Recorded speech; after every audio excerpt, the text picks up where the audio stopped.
The other thing about this, coach, that I think is really interesting from a leadership perspective is when you went to A&M, you tapped into the culture there. You really were able to figure out a way to create something that the entire student body and all the alumni reacted to very passionately. And so don't you think that part of leadership is knowing your audience and knowing how to inspire your audience?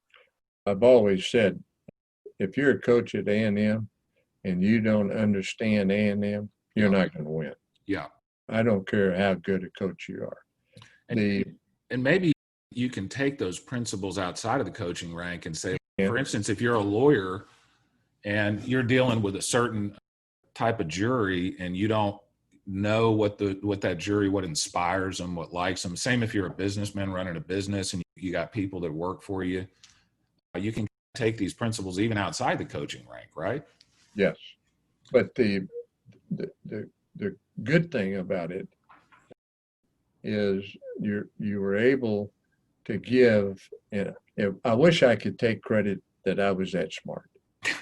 I had no idea what the 12-man kickoff team and the student body, how much that would bring them together. Exactly.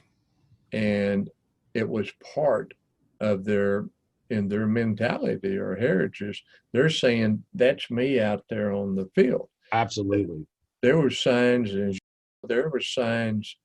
with their names on them and cheering for them more than they were for some of our regular players. But when you go back, I didn't have a choice.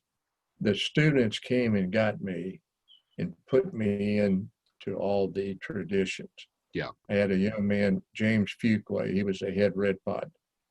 He burst in my office one day and he says, do you want to be the Aggie football coach or do you want to be just another Aggie football coach? Nice. And I said, sure, I do. He said, well, follow me. He took me out and put me in Elephant Walk. That was the first time, and it's probably still the only time that a head football coach was out in Elephant Walk with the students. And the other thing, people, you were talking about climbing on bonfire. And so for the people that are listening that don't know what that means, that thing was multiple stories high, multiple layers of logs, and the head football coach at Texas A&M is climbing up and down that thing with students. I appreciate your humility about that, coach. Part of the reason you were so successful at A&M, I think, is maybe you didn't understand the school at first, but you were willing to listen. You were willing to go out there and learn about the traditions. And a lot of people just keep their doors shut and they just want to focus on what they're doing. But you were out there with the students doing what they were doing. And it paid off. Yeah.